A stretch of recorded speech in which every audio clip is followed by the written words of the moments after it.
Hi guys, today we will talk about how can you fix that problem you have on your Wiz app. So all you have to do to fix it, so you just click here on settings here.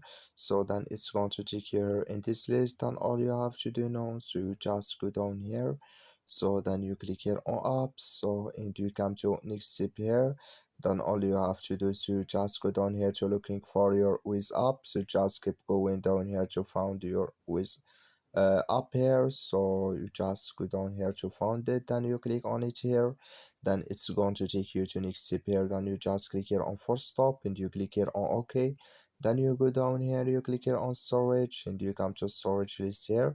Just click here on clear cache and you just go to your Play Store. You click on your Play Store here.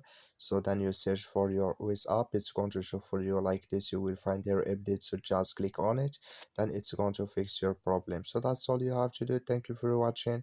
Forget to support us by liking, subscribe.